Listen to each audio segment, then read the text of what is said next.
There's a kind of exhaustion spreading quietly through the world, a soul-deep tiredness that no amount of sleep can fix. You've probably felt it too. The noise never stops. The constant scrolling, comparing, pretending to be okay while something inside you aches for peace.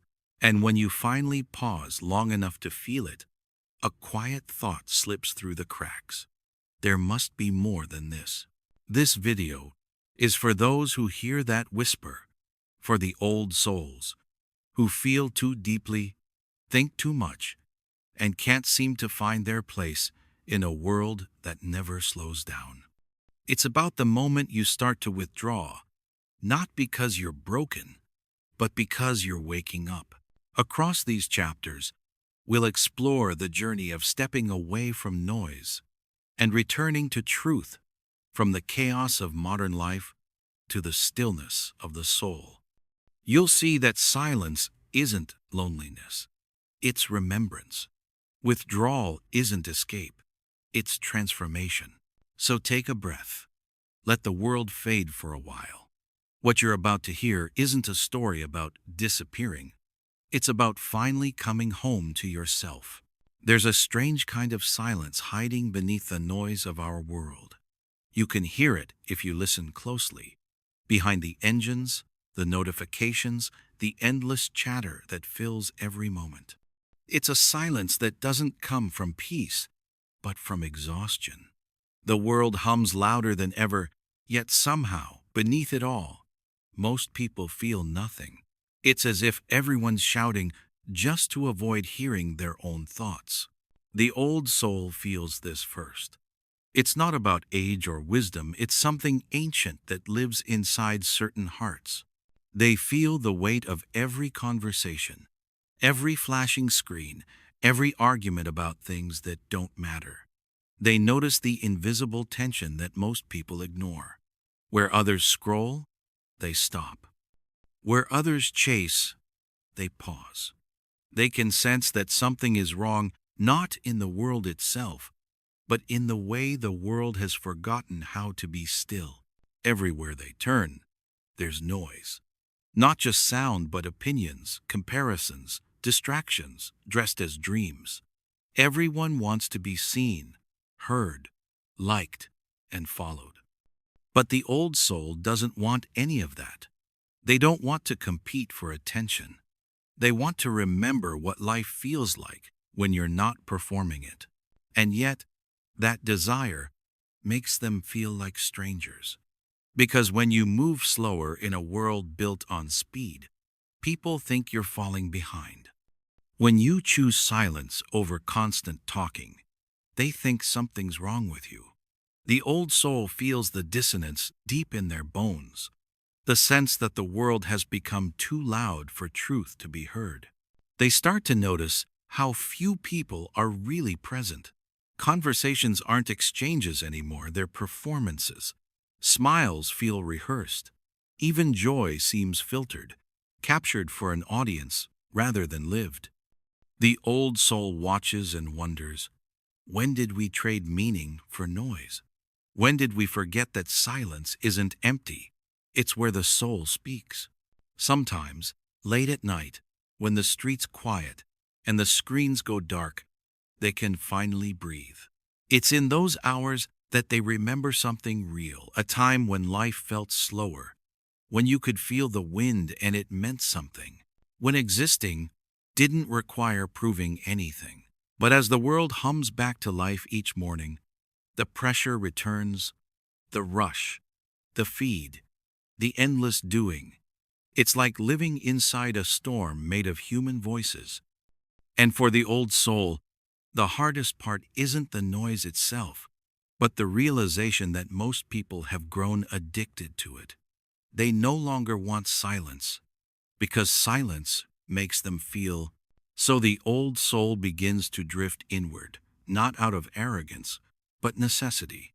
They sense that to stay connected to what's real, they'll need to step away from what's popular. Because deep down they know the truth can't be heard in the noise. It only speaks in quiet places, and the world has forgotten how to listen. It begins slowly, like a cup being filled, one drop at a time. A message here, a headline there, 1,000 things to care about, 100 ways to prove you matter. At first, it seems normal. Everyone else is doing it, keeping up, posting, improving, achieving. But after a while, the old soul starts to feel it. The weight. The invisible heaviness that comes from living in a world that never stops asking for more. Every morning brings another wave. News, opinions, expectations, goals, fears. The mind doesn't even get the chance to rest before it's told what to think next. Modern life floods the senses like a river with no bank, sweeping away quiet moments and replacing them with noise disguised as importance. The heart tries to keep up, but it's not built for constant stimulation. It's built for rhythm, for stillness, for breath, for meaning. The old soul notices how people have become addicted to the race, how tired eyes stare at glowing screens late into the night, not because they want to, but because they don't know how to stop. Everyone's chasing something: success, validation, distraction, but no one really knows why. The old soul feels that confusion in their chest, like carrying the emotions of 1,000 strangers who've forgotten what they're running toward. It's strange how this weight doesn't come from physical things.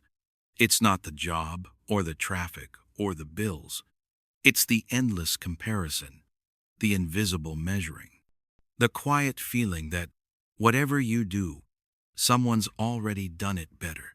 That no matter how far you go, it's never enough. The old soul sees how the world sells improvement, but hides contentment. How people are taught to reach, but not to rest. And so, their heart grows heavy. Not from failure, but from the pressure to always be on. To smile, to respond, to care, to compete. The old soul begins to crave something that used to be ordinary. A simple day without expectations. A walk without the urge to post it. A thought that belongs to no one else. They start noticing how overstimulation numbs the soul. Too many choices dull the sense of meaning. Too much connection creates distance. And in the middle of it all, the self starts to fade. What's left is a version of you shaped by what the world demands, not what your spirit longs for. Sometimes, they try to play along to act normal, to care about what others care about, but it always feels forced. Like wearing clothes that don't fit. They can't stop feeling the truth that no one wants to admit. We've mistaken being busy for being alive. And so, quietly, they begin to step back. They let go of what doesn't feel true, even if it means being misunderstood. The world may see it as laziness, disinterest, or rebellion. But to the old soul, it's simply self-preservation, a small act of remembering what matters in a time that has forgotten how to feel. There's a quiet kind of exhaustion that doesn't come from work or lack of sleep. It's the kind that lives in the chest, invisible, but heavy. The empath knows it well. To feel everything is both a gift and a curse. Every emotion, every unspoken tension in the room, every shift in someone's tone, it all moves through them like weather through an open field. They don't try to absorb it. It just happens. The world often calls this sensitivity softness, but it doesn't feel soft. It feels raw. To walk through a crowded place is to be struck by hundreds of invisible threads, each one carrying a story, a sadness, a need. Most people can ignore it. They can tune it out, laugh, and carry on. But the empath can't. They feel the quiet anger behind a smile, the loneliness in a friend's silence, the heartbreak hiding beneath small talk. At first, they think something's wrong with them. Why can't they just shake things off like everyone else? Why does someone else's pain stay echoing in their mind for days? They try to build walls, to care less, to pretend they don't feel so deeply, but the walls never hold. Their heart was made to feel, not to block. It's a strange kind of pain, loving people who don't know how to be loved, feeling the suffering of strangers, and sensing the world's restlessness like a low hum that never stops. After a while, even joy becomes overwhelming. The light feels too bright, laughter too sharp, life itself too loud. Everything beautiful and painful bleeds together until they can't tell which is which. They start craving silence, not just from sound, but from energy. They need stillness the way lungs need air, so they begin to pull away. They skip gatherings that drain them, turn off the news that breaks them, and spend hours alone, not because they dislike people, but because they need to find themselves again beneath all the feelings that aren't theirs. In the quiet, something begins to shift. They realize that being an empath doesn't mean they must carry every emotion that passes by. It means they were born to understand them, to bring light to what others hide. Feeling deeply isn't a flaw. It's the soul's way of staying awake in a world that's gone numb. But to survive, the empath must learn boundaries. They must understand that compassion isn't the same as self-sacrifice, that it's okay to say no, to rest, to guard their peace. They learn that feeling the world's pain doesn't mean becoming it. So they breathe. They let the world's noise pass through them without clinging. They begin to heal, not by closing their heart, but by softening it in a new way with awareness instead of absorption. And in that gentle strength, the empath rediscovers something sacred, that their sensitivity was never a weakness. It was their soul remembering how to feel in a world that has forgotten. It's strange how connected the world has become, yet how distant everyone feels. The old soul notices it more than most. Everywhere they look, people are talking, posting, sharing, reacting. Everyone is in constant contact, yet something vital is missing. Beneath the glow of screens and the flood of words, there's a quiet emptiness. It's as if the more people try to connect, the less they truly touch one another. Messages come and go, hearts are clicked, stories are shared, but the feeling doesn't last. Conversations are shallow, recycled, designed to fill silence rather than share truth. The old soul can sense how little presence lives in these exchanges. They can feel how people talk to be heard, not to understand. How attention has become a form of currency and silence feels like rejection. It's a strange world, one where connection has never been easier, yet loneliness has never been louder. They notice how people hide behind the illusion of togetherness. Laughter through emojis, comfort through short replies, friendship through digital shadows. But when the screen goes dark, so does the warmth. It's connection without depth, a mirror reflecting nothing but surface. And though everyone claims to be more connected than ever, most hearts are starving. Sometimes the old soul scrolls too, hoping to feel a flicker of belonging. For a moment, they do a familiar face, a kind comment, a glimpse of meaning. But it fades quickly, replaced by the quiet ache of disconnection. The screen gives the appearance of closeness, but it can't give presence. You can't feel a heartbeat through pixels. You can't touch sincerity through a filter. The old soul remembers a different kind of connection, one built from presence instead of proof, where silence between two people wasn't awkward, but sacred, where eyes carried meaning words could never reach. Now, it feels like the world has forgotten how to be still together. Everyone's performing, proving and pretending, terrified of being unseen, yet unable to be real. The old soul begins to pull away. They stop trying to keep up with the endless flow of updates and conversations that lead nowhere. They crave something slower, something real, the sound of another voice, unfiltered, a shared moment without the need to capture it, a space where listening feels like love. It's not that they hate the world or its people. They just see how the constant noise has replaced genuine connection, how people talk more than ever, but feel less and less. And in that realization, something softens inside them.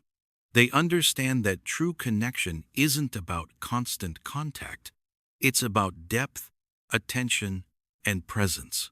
So they start choosing silence over endless talking, stillness over scrolling, truth over performance. They learn that it's better to have one real conversation than 100 empty ones.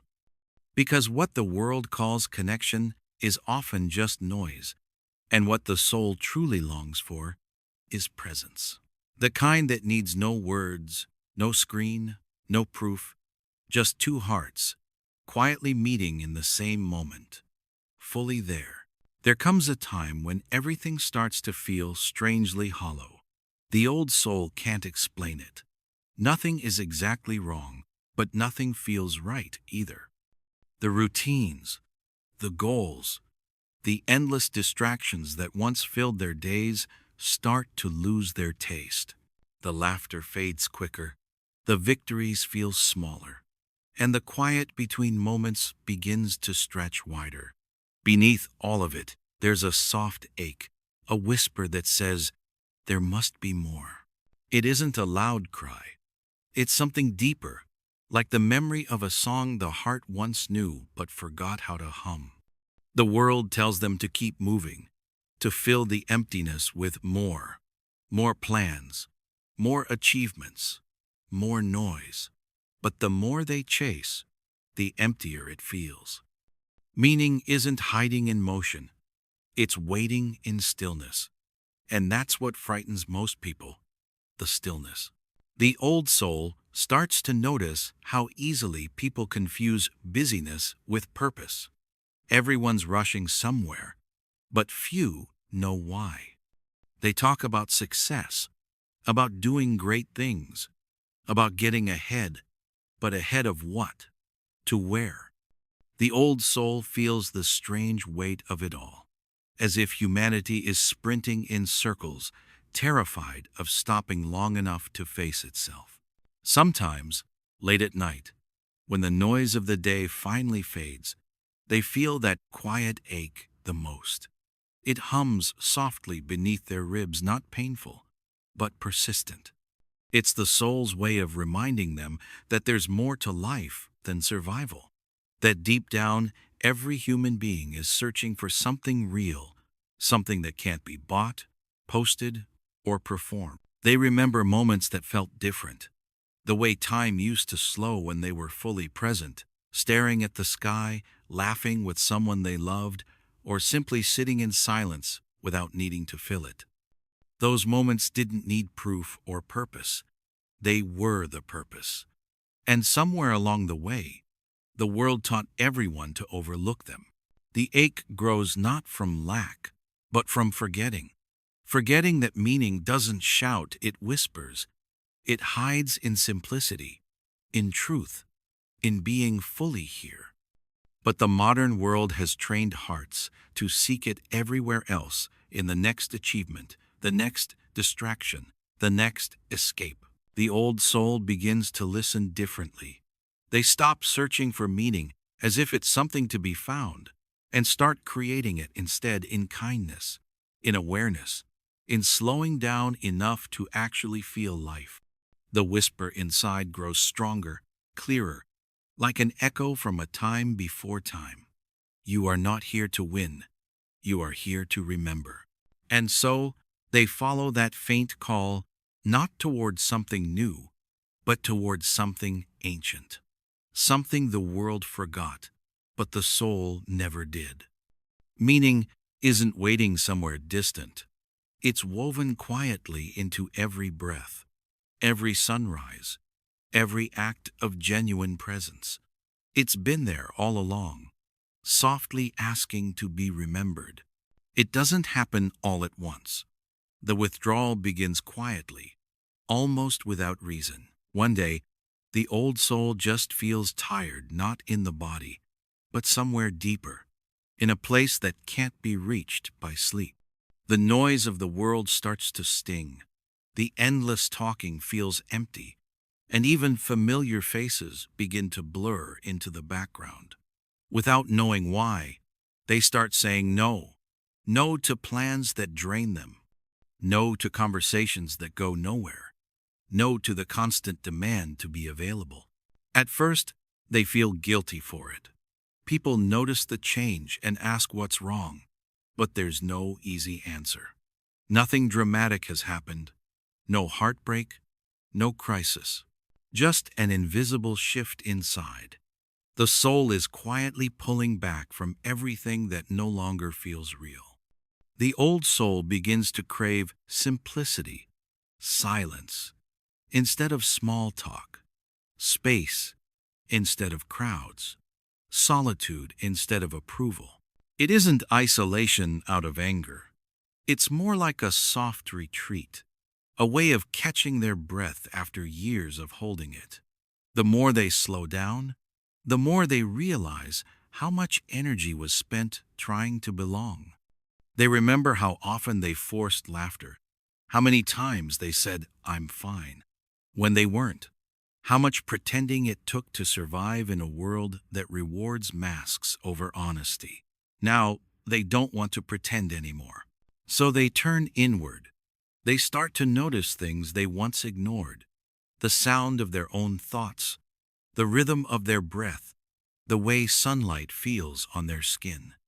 These small, quiet details begin to feel sacred. While others chase the next distraction, the old soul starts to listen not to the world, but to themselves. It's awkward at first. The silence feels strange, even uncomfortable. But beneath that discomfort, there's peace. The people around them may not understand. Some take the withdrawal personally. They call it moodiness, or distance, or being different. But the old soul knows something deeper is happening. Their spirit is tired of noise, disguised as connection. They are no longer interested in chasing what doesn't nourish them. They are beginning to unlearn the habit of always saying yes. Sometimes they miss the old rhythm, the busyness, the noise, the constant motion. But every time they return to stillness, they feel closer to something real. They begin to see how much of their life was filled with things that didn't matter. Now, they crave presence, truth, and quiet honesty. The withdrawal isn't a disappearance. It's a return, a journey back to the self that got lost beneath expectations and noise. The old soul doesn't need the world to understand. They just need space to breathe, to listen, to be. And in that gentle turning inward, something begins to heal.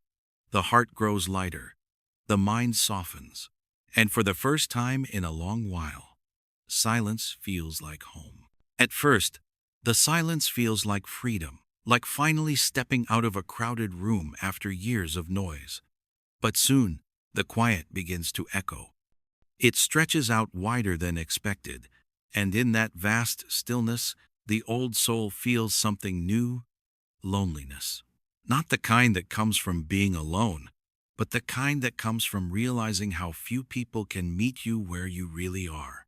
In the early stages of awakening, everything feels unfamiliar.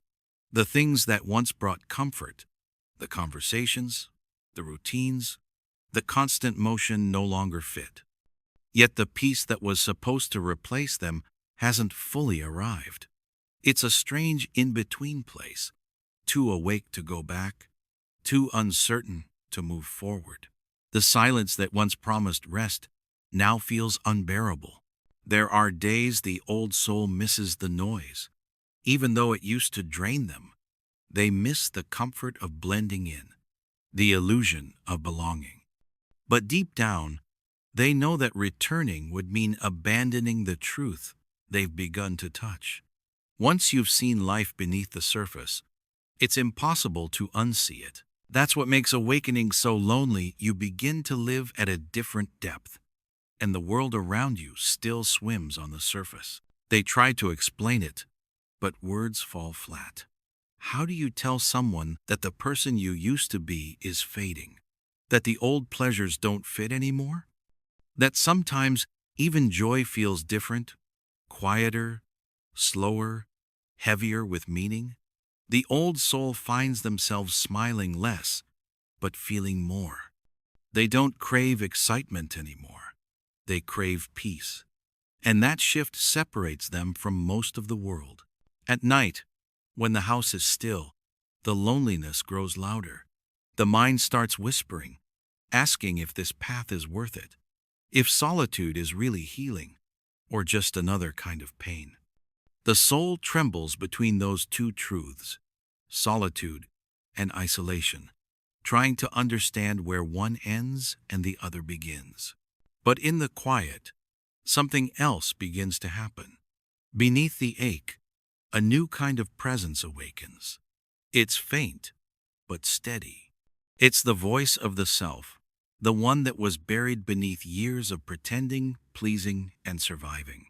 For the first time, the old soul begins to meet themselves, not the image they showed the world, but the being that existed before the noise. It's not an easy meeting. There are tears, memories, doubts. There are moments they want to run back to the safety of distraction.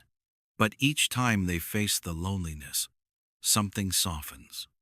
The silence that once felt cold starts to hold them instead of haunt them. Slowly, they begin to understand. Loneliness isn't the enemy. It's the doorway. It's the space where the soul sheds everything false and learns to stand alone. The absence of noise was never emptiness, it was preparation. Because only in the quiet can you finally hear the truth of who you are. It happens slowly, almost without noticing. The old soul begins to see how much of their life was built from reflection, not truth. For years, they shaped themselves around what others wanted, being kind, being strong, being agreeable, being what the world applauded. But one quiet day, standing in the middle of a crowd, something shifts. They realize they don't know who they are without the mirrors. Every smile, every opinion, every goal suddenly feels like a costume they've forgotten how to take off. The world teaches us early how to wear masks. Smile, even when you're tired. Pretend to care when you don't. Be easy to like, easy to understand. Fit the mold, or risk being left behind. The old soul followed these silent rules for so long that the mask began to feel like skin. They learned how to read people, how to give them what they wanted: approval, attention, peace.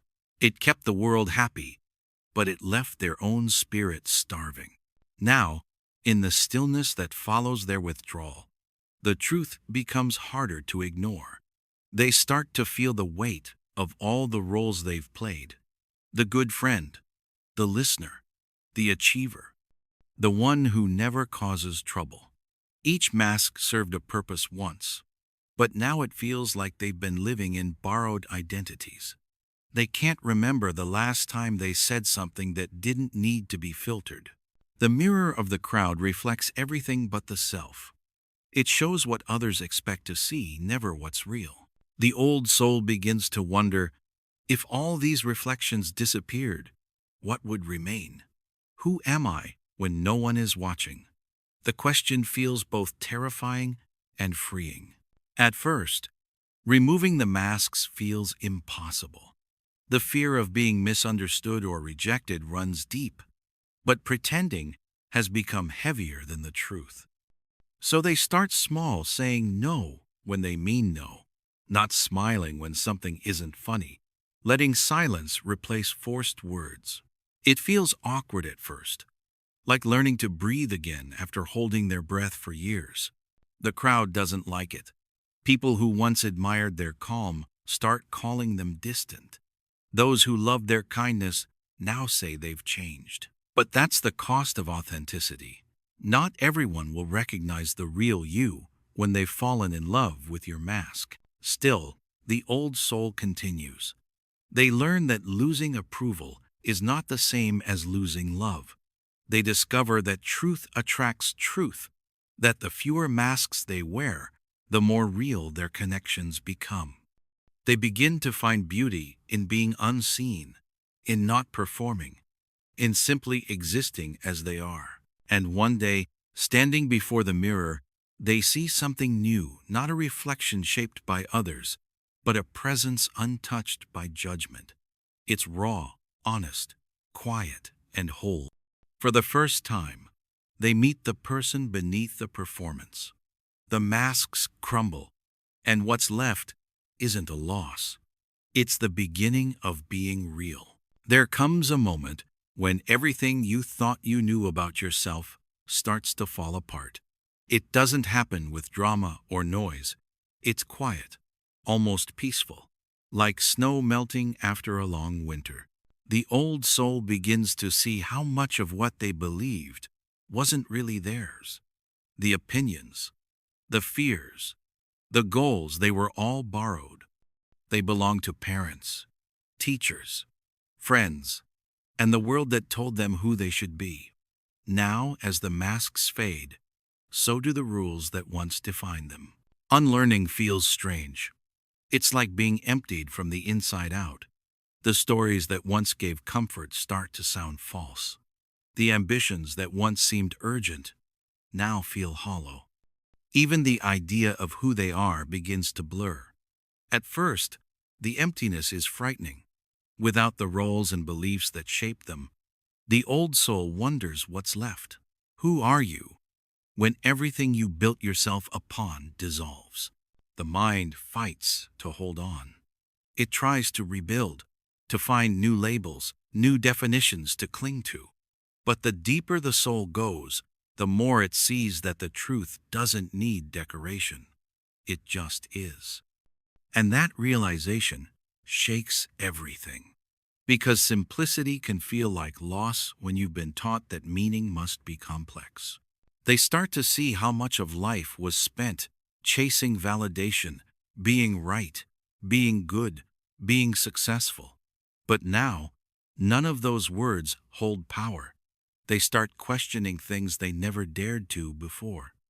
Why do I believe what I believe? Who told me I had to prove myself? What if I stopped trying to be someone and just was? Each question breaks another chain. At times, unlearning feels lonely. The old soul realizes how few people are comfortable with not knowing. Most want certainty, rules, answers. But awakening doesn't bring answers, it brings space. It's not about adding more. It's about releasing what was never true. And in that release, something real starts to breathe again. Days pass differently now. The old soul stops rushing. They start listening not to others, but to the quiet hum inside. They realize that peace isn't found through control, but through surrender. The more they let go, the lighter they feel. The truth doesn't shout. It reveals itself slowly, beneath the noise of everything they were taught to believe. What remains is frighteningly simple, but also breathtakingly real. There's no grand identity left to defend, no image to polish. Just awareness. Just being. It's softer than the world promised, and stronger than they imagined. The old soul finally understands that growth isn't about becoming more. It's about unlearning everything that isn't you. And in that vast simplicity, something sacred returns, a quiet joy that doesn't depend on anything. The soul no longer needs to chase meaning. It has found it in the stillness, in the space left behind once everything false has fallen away. At first, the quiet feels strange, almost too big, like walking into a vast empty room after years of living in noise. But slowly, the old soul begins to realize that this stillness isn't empty at all.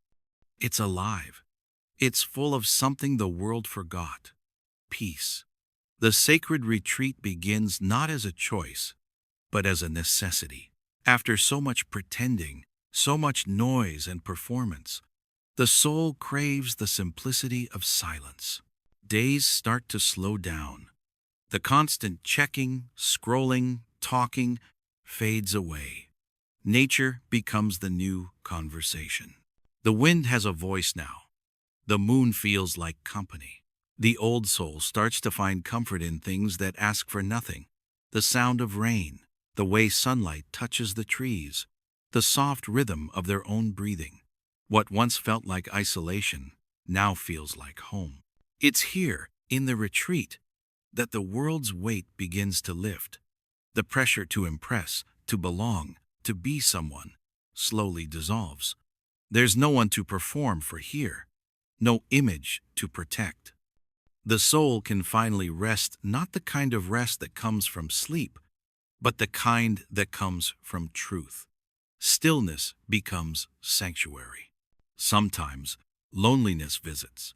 The silence can still sting, especially when the old habits whisper that they should be doing more, being more, achieving more. But they've begun to understand that the need to be constantly something was what broke them in the first place. In this stillness, they start to see the beauty in simply existing, in breathing without rushing, in noticing without needing to speak. Night becomes their teacher. Under the stars, everything seems clear. The noise of the world fades into distance, and the soul feels part of something larger, something eternal. There's no pressure to understand it, just to feel it. In those moments, they realize that solitude isn't absence. It's connection of a deeper kind. It's where the spirit remembers it was never separate from anything at all. The old soul starts to live differently now. Mornings are slower. Thoughts are softer. They learn to walk without a destination, to listen without planning what to say next. Even the smallest things, the sound of leaves, the taste of water, begin to feel sacred. They notice how much peace exists when they stop chasing what the world calls important. The marketplace of opinions no longer tempts them. They don't need to join the noise to feel alive. Life itself, in its raw and unfiltered form, has become enough. In the sacred retreat, something gentle awakens, not ambition, not excitement, but awareness. The soul begins to remember what it truly means to be. No titles, no roles, no audience, just existence. And in that existence, everything false finally falls silent. The old soul doesn't need the world to understand this peace. It's not something to explain. It's something to live. At first, the silence felt empty, wide and unfamiliar, like stepping into a world without echoes. The old soul didn't know what to do with it. For so long, every quiet moment had been filled with the noise of thoughts, doubts, and old voices telling them who they should be. But over time, something began to shift. The longer they stayed in the stillness, the more they began to hear something else, something softer, older, and infinitely more real. It wasn't the mind speaking. The mind was still loud, still restless, still busy trying to analyze and explain everything. This voice came from deeper down, from somewhere beyond words, beyond logic. It didn't shout. It whispered. It didn't demand. It reminded. It spoke not in sentences, but in knowing. It was the sound of truth returning, the quiet pulse of the soul finally being heard again. At first, the old soul doubted it. They wondered if it was just imagination, just another thought, dressed in a gentler tone. But the difference was clear. The mind's chatter was sharp and anxious, always trying to fix or control.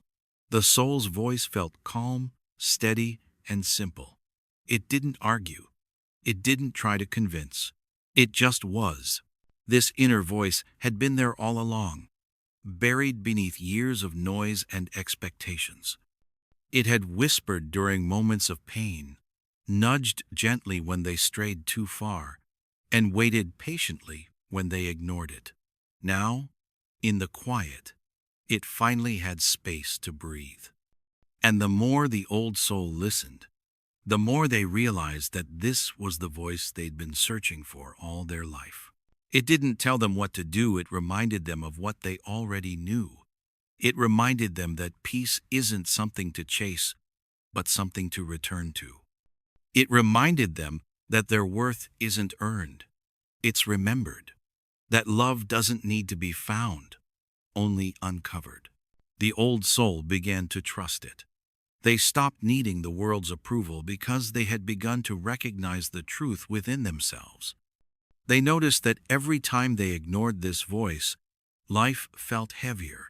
But when they followed it, even in small ways, everything flowed more easily. Days became quieter, but more alive.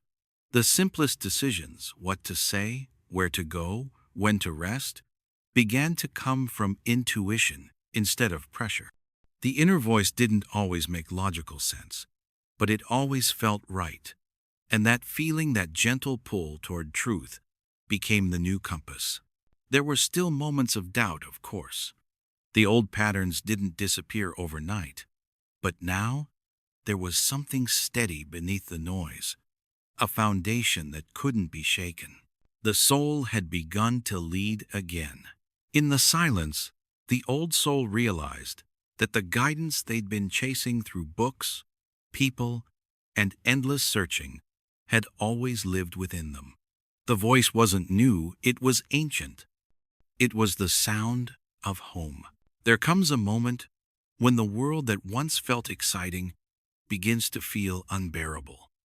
The shows, the scrolling, the endless conversations, all the things that used to fill the silence now only seem to make it louder. The old soul notices this shift with quiet surprise. What once entertained now agitates. What once felt comforting now feels hollow. They begin to see that distraction isn't harmless. It's the modern world's favorite drug, and almost everyone is addicted. It's not that the old soul has stopped loving life. It's that they've started seeing through it. They can sense how much of what surrounds them is designed to keep people asleep, busy, numb, endlessly chasing stimulation so they never have to face themselves. Everywhere they look, people are filling every second. Headphones in, screens glowing, voices talking about nothing. The silence that could heal them is the very thing they run from. The old soul doesn't judge. They understand. They used to do the same. Distraction feels safe. It keeps the mind occupied, the heart dulled, the truth buried. But once you begin to awaken, the noise becomes unbearable. You can't unsee what you've seen. You can't go back to mistaking movement for meaning. Now, the old soul finds peace not in activity, but in stillness. They crave quiet spaces, places where nothing needs to happen, where time seems to stop. Even music, even conversation, becomes sacred only when it's real. The meaningless chatter of the world feels like static now, vibrating with anxiety and emptiness. They start turning things off. The phone sits silent longer. The news no longer holds their attention. They stop scrolling, stop trying to keep up, stop letting their mind be invaded by noise pretending to be connection. At first, it feels strange, even lonely. The emptiness that distraction once covered begins to show itself. But instead of running, they stay with it. They face the silence head on. And in that space, something unexpected happens. Beneath the boredom, beneath the discomfort, a deeper peace begins to grow. The kind of peace that doesn't depend on what's happening around them. It's quiet, but strong. like the calm that follows a storm. The old soul realizes that the noise was never the problem. It was their dependence on it. The addiction to constant stimulation was keeping them from hearing the whisper of their own truth. Now, when they see others drowning in distraction, they don't feel superior, only compassionate. They know how hard it is to live without noise in a world built on it.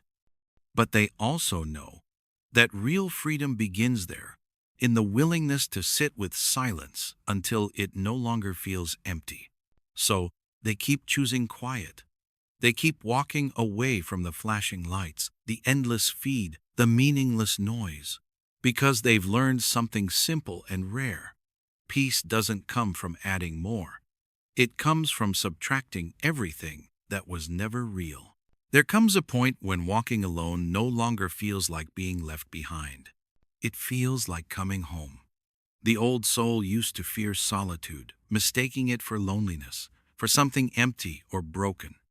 But after walking through the noise and the pretending, being alone starts to feel different, lighter, clearer, almost sacred. The quiet no longer feels like punishment. It feels like peace. In the beginning, solitude was heavy. There were days when the silence felt endless, when every quiet moment echoed with doubt. But slowly, something shifted. The loneliness began to turn into stillness, and that stillness began to turn into strength. The old soul realized that solitude isn't the absence of people, it's the presence of yourself. It's where you finally meet the parts of you that were lost in the crowd. Now, the world moves differently. The constant rush no longer pulls at them. The craving to belong, to fit in, to be understood, it starts to fade. The old soul begins to see that belonging isn't about finding people who accept you, but about accepting yourself when no one else can. They walk alone not because they've given up on connection, but because they've learned to connect inward first. There's a strange kind of freedom in this. The need for validation disappears.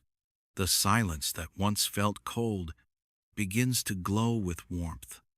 The old soul finds meaning in small things: the sound of footsteps on the earth, the shape of clouds, the breath between thoughts. Life feels slower now, but deeper. Every moment becomes its own companion. Of course, there are still times when the old ache returns, when they wish someone could truly understand what they've seen, what they've felt. But they've learned that not everyone can walk this path, and that's okay. The solitary path isn't meant to be shared in the same way. It's not about being above or apart from others. It's about being in touch with something that most have forgotten: the quiet truth that lives beneath the noise. As they walk, the old soul notices how stillness sharpens their senses. The world feels more alive. Colors seem richer.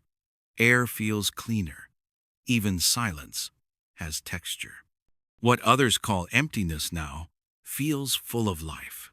They begin to trust the rhythm of their own journey, knowing they're guided by something unseen, but deeply familiar. The path ahead is not always clear, but it no longer needs to be. The old soul has learned that every step taken in truth is a step toward peace. They don't rush anymore. They don't chase. They simply move, gently, guided by the quiet that now walks beside them. Walking alone has become its own kind of prayer, a conversation between the self and the infinite. And in that soft companionship of silence, the old soul realizes something they'd forgotten all along. They were never truly alone. They were just learning to hear the company of their own soul. Even peace has its shadows. After the quiet settles in, after the noise of the world fades away, something unexpected begins to surface. The old soul, who once longed for stillness, now feels a quiet ache growing inside. Doubt creeps in. Guilt whispers in the corners of their mind. Have they gone too far? Have they left too much behind? The solitude that once felt healing now feels like a test, a mirror showing everything they tried not to see. There's a strange fear that comes with withdrawal, not of others, but of fading. The old soul wonders if disappearing from the world also means being forgotten by it. They see life continuing without them, people moving on, noise still buzzing everywhere. For a moment it stings. The world they left behind didn't notice their absence the way they imagined it might. It keeps spinning, loud and bright, without their presence in it. And that realization feels both freeing and painful. Guilt begins to whisper that maybe they've become selfish, that their retreat into peace is an escape, not strength. They question whether they've abandoned their purpose, whether solitude is just another mask to hide behind. But deep down, something in them knows the truth. This withdrawal isn't about running away. It's about returning to clarity, to truth, to something deeper than approval. Still, the mind resists what the soul understands. The quiet becomes heavier. Memories float up the versions of themselves that once belonged to everyone else. The helper, the listener, the one who always showed up. Those identities cling tightly, afraid of being left behind. And yet, the old soul knows they can't return to the person they once were. That version of them was built for survival, not truth. So they sit with the discomfort. They let the guilt speak. They let the doubt breathe. They let the fear of disappearing wash over them. They stop fighting it, stop trying to silence it. And in doing so, something soft begins to unfold. They realize that even peace has storms, gentle ones, that clear what's left of the illusion. It's in this space that they learn the difference between loneliness and solitude, between escape and return. The pain they feel isn't punishment, it's purification. It's the shedding of everything false, everything borrowed, everything that once kept them small. Slowly, the guilt fades into understanding. The fear of disappearing transforms into acceptance. The old soul begins to see that disappearing from the world's noise doesn't mean disappearing from life. It means re-entering it on their own terms. They are not fading, they are forming. When the doubt returns, and it always does, they remind themselves gently, growth doesn't always feel peaceful. Sometimes it feels like being lost. Sometimes it feels like silence, testing your faith. But beneath the ache, the soul knows it's on the right path. Because real peace isn't the absence of struggle, it's the trust that even in darkness, you're becoming more true. There comes a moment in every awakening when the mask finally cracks. It doesn't shatter in anger or drama. It simply falls away, piece by piece, like a shell that has grown too tight. The old soul doesn't plan for it to happen. It just does. One day, they realize they can no longer play the roles that once defined them.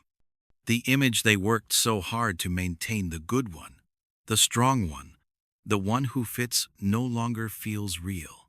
It begins to crumble under the weight of truth. For so long, the persona was protection.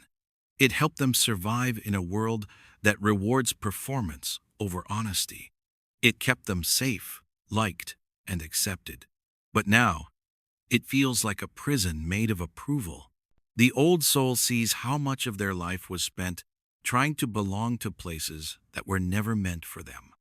They said what people wanted to hear, smiled when they didn't mean it, and dimmed their light to avoid being too much. The exhaustion of it all catches up at last. At first, the collapse feels terrifying. Without the mask, who are they? Without the familiar roles, what remains? The silence that follows is filled with doubt. They fear being misunderstood, rejected, forgotten. But beneath that fear is something even more powerful: relief. For the first time, they don't have to pretend. They don't have to explain or prove anything. They can simply exist. The world, however, doesn't always welcome authenticity. Some people pull away. Others react with confusion or even anger. They like the version of the old soul that made them comfortable, not the one that now speaks truth, sets boundaries, and refuses to perform. But the old soul doesn't go back. They've come too far. The price of pretending is no longer worth the approval it buys. As the persona dies, a strange lightness takes its place. It feels like stepping out of a heavy costume after a long play. Every false layer stripped away reveals something pure underneath something real, quiet, and strong. The old soul begins to remember who they were before the world told them who to be. It isn't glamorous. It isn't loud. It's humble, raw, and deeply human. They rediscover joy in simplicity, beauty in imperfection, freedom in truth. They begin to speak less, but mean more. They stop chasing things that never fit their spirit. The approval that once fueled them now feels unnecessary, even distracting. There's grief in this process too. The death of the persona means letting go of an old self, one that tried so hard to belong.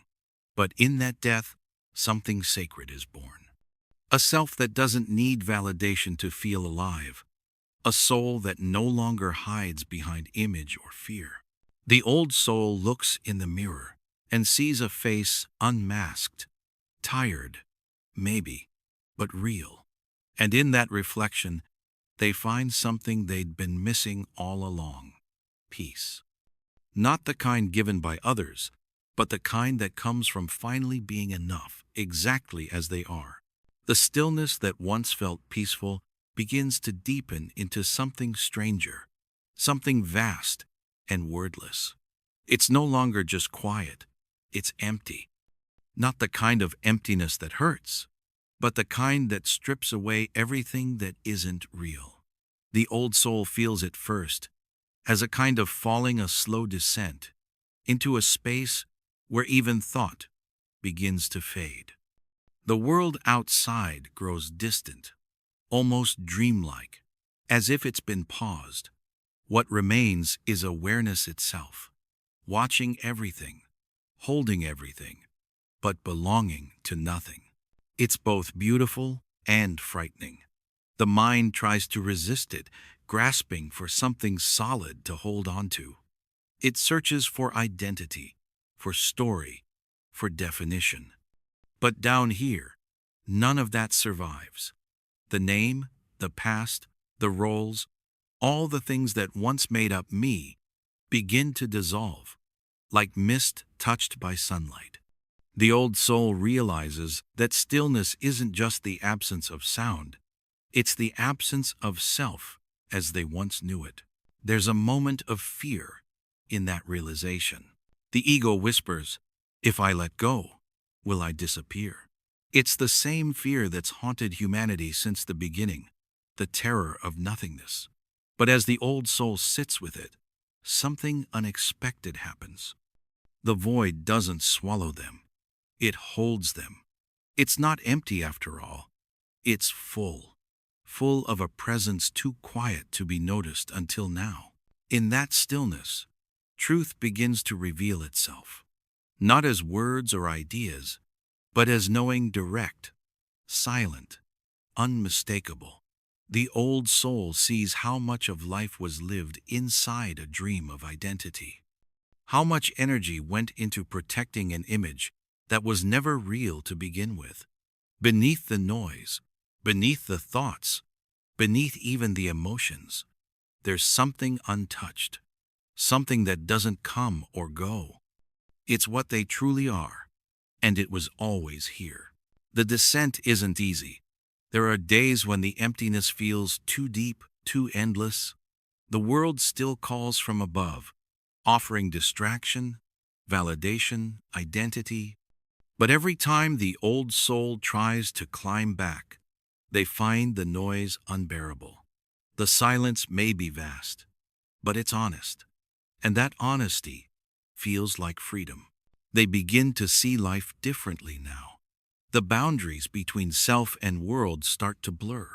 Every sound, every breath, every moment feels like part of the same rhythm.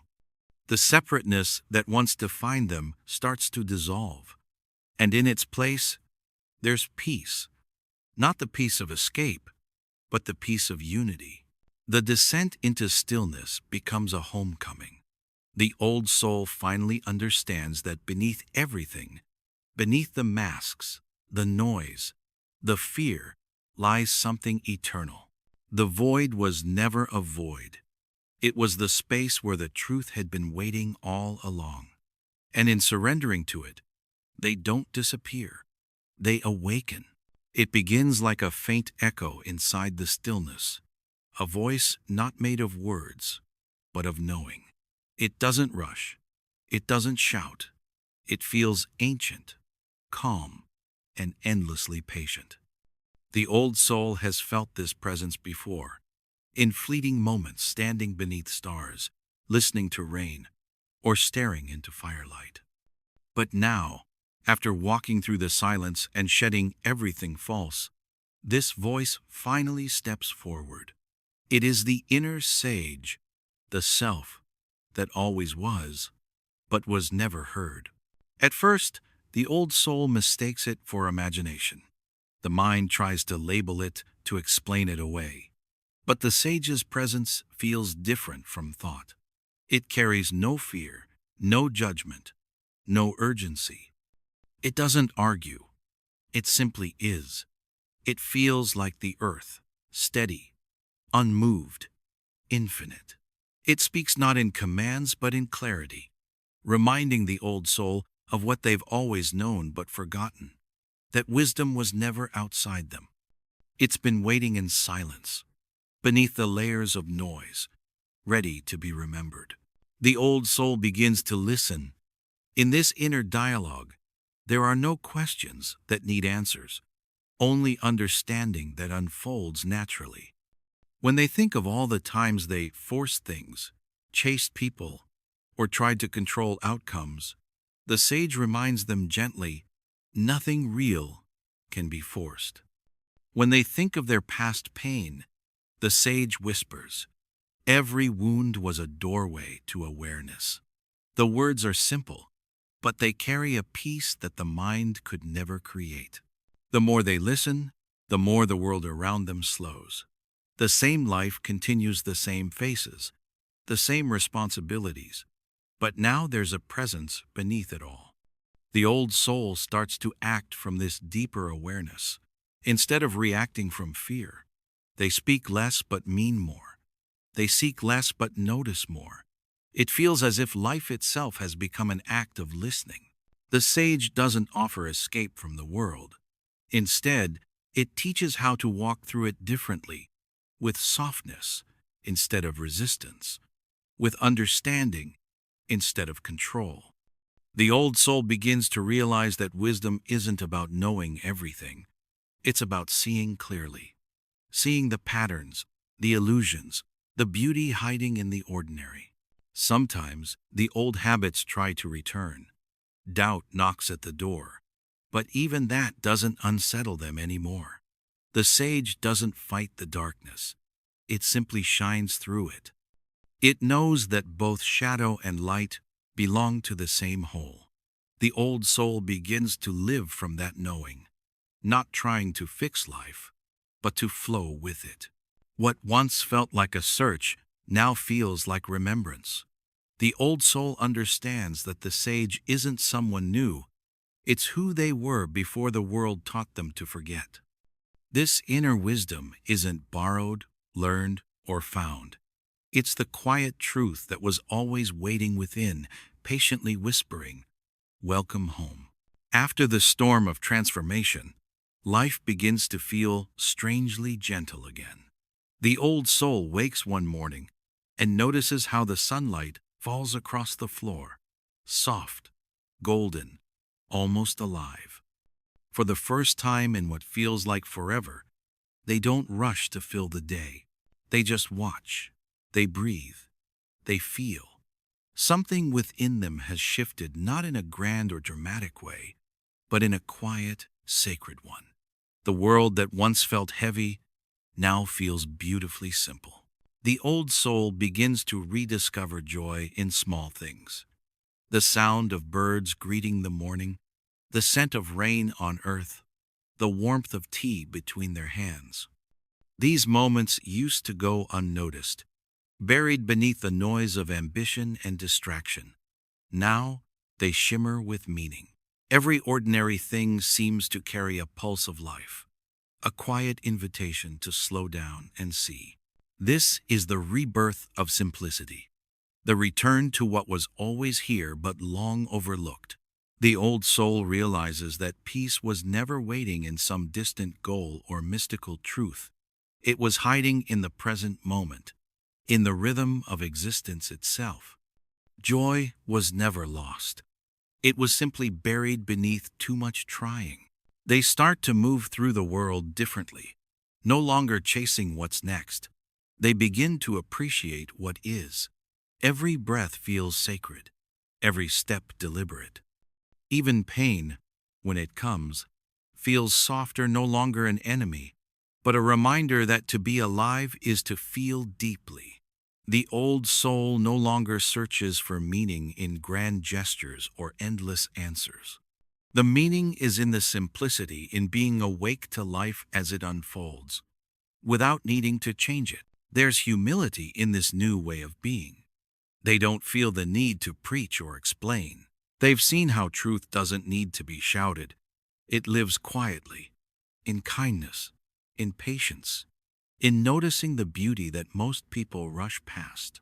Even the smallest moment, a smile from a stranger, a breeze through the window, feels like a blessing. Sometimes they laugh at how long they spent, searching for what was always right in front of them.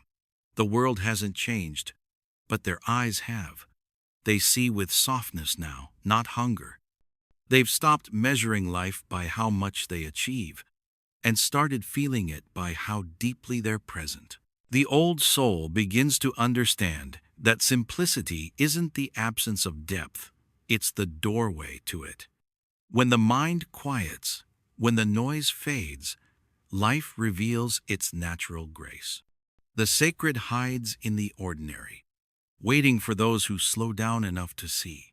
And as they sit beneath the morning sun, the old soul feels it fully, the gentle hum of existence, steady and alive. Nothing to prove, nothing to fix. Just being, just breathing, just here. And somehow, that is everything. There was a time when the old soul lived like everyone else, chasing clocks, racing toward tomorrows, afraid of falling behind. Every hour was something to manage, every day another chance to prove their worth. But now, that pace feels like a distant memory. The rush that once defined life has lost its hold. Time no longer chases them. It moves gently, like water flowing around a stone. The old soul has discovered the wisdom of slowness. At first, slowing down felt wrong, almost rebellious. The world celebrates movement, achievement, momentum. It tells you that to pause is to fail, that to rest is to waste time. But somewhere in the silence, the old soul began to see through that illusion. They realized that the world's obsession with speed isn't about progress, it's about distraction. When you move fast enough, you never have to face yourself. So, they stopped running. They started breathing. They began to notice how time stretches when you truly pay attention. A moment can feel infinite when you're fully inside it, when you're not already thinking about what comes next. The sound of wind through leaves, the warmth of sunlight on skin, the rise and fall of breath each becomes a doorway into eternity. The old soul starts living by rhythm instead of schedule. They rise when their body feels ready. They eat when they're hungry. They rest when the day invites it. Their life begins to flow instead of being forced. They stop trying to make time fit their plans and instead let life unfold in its own natural timing. What used to feel like waiting now feels like trusting. The world, still rushing past, doesn't understand. People ask why they've slowed down, why they aren't striving the way they used to. But the old soul knows something most have forgotten, that being fully present is not laziness. It's mastery. They've seen that everything meaningful, love, healing, understanding, blooms slowly. Nothing sacred can be rushed. In the stillness of their slower life, the old soul begins to sense a deeper rhythm beneath all things, a kind of quiet heartbeat in the fabric of existence. Every moment, even the ordinary ones, feels alive with presence. They no longer chase time, because they've realized they are time and expression of it, moving and resting in harmony with everything else. Sometimes, the old habits try to return, the urge to hurry, to control, to achieve. But now they smile at it, knowing that nothing real is ever lost by slowing down. In fact, the slower they move, the more life reveals itself not as a race, but as a dance. And so, the old soul walks gently through each day, unhurried, aware, content. The clock still ticks, the world still spins, but they are no longer caught in its rush. They have stepped outside of time's noise and into time's truth, where presence stretches endlessly, deep, quiet, and eternal. There comes a time when being unseen stops feeling like rejection and starts feeling like release. The old soul, who once tried so hard to be understood, begins to realize the quiet beauty of fading from the spotlight. They no longer crave attention or validation, not because they've given up, but because they've finally outgrown the need to be seen to know they exist. There is a strange kind of peace in invisibility, one that feels like coming home to themselves after years of performing for the world. It used to matter being noticed, being liked, being remembered. They wanted their words to reach others, their presence to be felt. But the more they awaken, the more they see how shallow that hunger really was. The world's approval never fed the soul, only the image of the self. And once that image dissolves, recognition feels empty. The old soul no longer wants to be known by name. They want to be felt in silence. In the stillness of solitude, they discover a new kind of visibility, one that doesn't depend on eyes or applause. It's resonance, not recognition. It's the quiet alignment between the inner truth and the outer world. When they speak, they no longer speak to be heard. They speak because truth moves through them. When they create, they don't do it for attention, but for connection, even if no one ever sees it. This freedom is gentle but profound. The old soul learns that invisibility isn't the same as being forgotten. It's being free from the endless need to explain, justify, and perform. It's the ability to walk through the world without trying to prove anything. They stop measuring their worth by how many people notice them, and instead start measuring it by how deeply they feel alive. There's beauty in being unseen, in watching without needing to be part of the show. The old soul finds joy in quiet places, in nature, in books, in late-night thoughts no one else will ever know. They begin to see that truth doesn't shout, it doesn't compete, it simply is. And that realization softens everything. Sometimes they cross paths with others who see them, not the mask, not the role, but the essence beneath. These connections are rare and quiet, but they mean everything. There's no performance between such souls, no need to impress, just a simple recognition of light reflected in light. The old soul no longer feels the ache to stand out. They've learned that blending in doesn't mean disappearing. It means returning to the flow of life itself, no longer separate, no longer trying to be special, just part of the whole. In the beauty of being unseen, they find something priceless. Peace. The kind that comes when nothing needs to be proven. When existence itself feels enough. The world may not notice them, but life does. The wind does. The stars do. And in that quiet knowing, the old soul finally understands they were never invisible. They were simply real. When the old soul steps back into nature, it feels less like visiting and more like remembering. The forest doesn't speak, yet somehow it understands. The trees stand like silent witnesses, unhurried and eternal, and the wind moves through them like breath through the lungs of the earth. Here, the old soul feels something they haven't felt in a long time: belonging. Not the kind that comes from people, but from existence itself. Among trees, rivers, and stars, the soul remembers what truth feels like: wordless, wild, whole. The noise of the world fades quickly out here. There's no one to impress, no image to maintain. The sky doesn't care who you are. The river doesn't ask what you've achieved. Nature welcomes you as you are, stripped of all roles and expectations. And in that acceptance, something ancient awakens.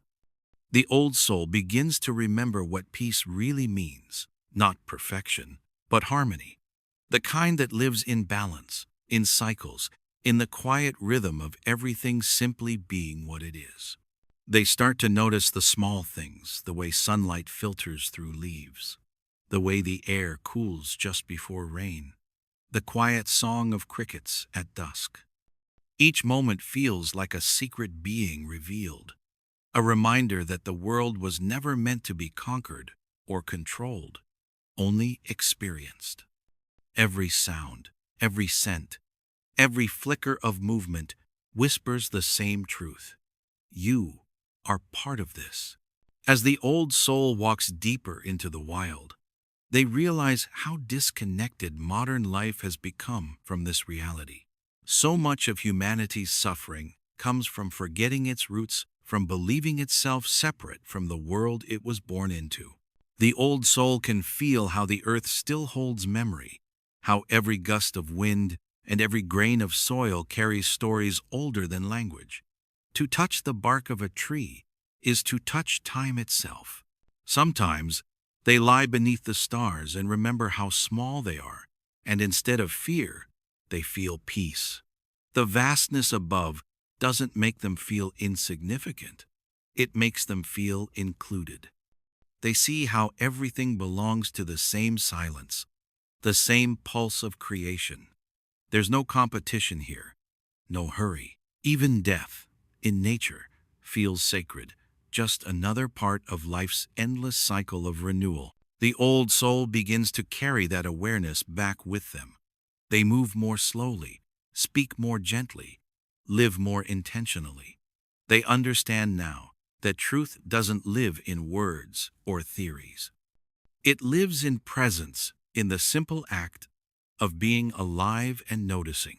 In nature, the soul doesn't have to try to awaken. It just remembers. The leaves don't force their color. The river doesn't question its flow. Everything already knows what to be. And standing in that truth, the old soul finally feels the same: wordless, wild, whole. With time, the old soul begins to understand that their withdrawal was never an escape. It was an act of compassion. The world sees silence as distance, but silence can also be care. It is the refusal to feed what's already out of balance, the choice to no longer add to the noise that keeps humanity from hearing itself. The old soul withdraws not because they hate the world, but because they love it too deeply to keep pretending it isn't sick. They've learned that healing doesn't always look like helping. Sometimes it means stepping away so that your peace doesn't get tangled in the chaos of others. It means realizing that joining every argument, explaining every truth, and trying to wake every sleeper only adds to the noise. The retreat becomes an offering, a quiet reminder that presence can exist without performance, that love can exist without interference. There were times they questioned this stillness. They wondered if it made them selfish, or cowardly, or cold. But now, when they watch the world spinning faster, shouting louder, and drowning in its own distractions, they feel a deeper understanding settle in. Their absence isn't abandonment, it's mercy. They've learned that the most loving thing one can sometimes do is not to speak, but to embody peace so completely that it softens the space around them. When the old soul moves through the world now, they do it gently. They listen more than they talk. They feel no need to convince or correct. Even their silence feels alive, like calm water reflecting a storm without becoming it. They've realized that compassion doesn't always mean engagement. Sometimes it's the restraint to not respond, to let things be, to trust that truth doesn't need defenders. People still misunderstand. Some think the old soul has grown distant or proud, that they've turned away from humanity. But the truth is the opposite. They've turned toward it, just not in the usual way. They love too honestly to keep playing the roles that feed the illusion. They know that the world doesn't need more voices shouting over each other. It needs hearts that can hold quiet. In their retreat, the old soul begins to notice something beautiful.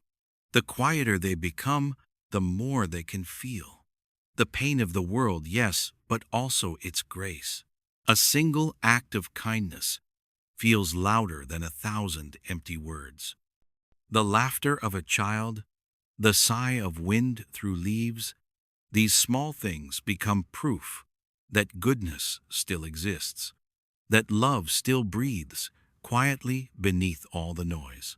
The old soul doesn't retreat to escape life. They retreat to protect what is sacred within it. Their silence is a prayer, their distance a form of care. They know that every healed heart adds a little more peace to the collective. And so, their withdrawal becomes a gentle kind of love, the love that no longer needs to be seen to be felt, the love that heals simply by not adding to the harm. The old soul no longer tries to change the world, yet somehow, by being at peace, they do. Their presence speaks louder than any words could. Though unseen, they radiate calm, a quiet energy that softens the edges of every room they enter.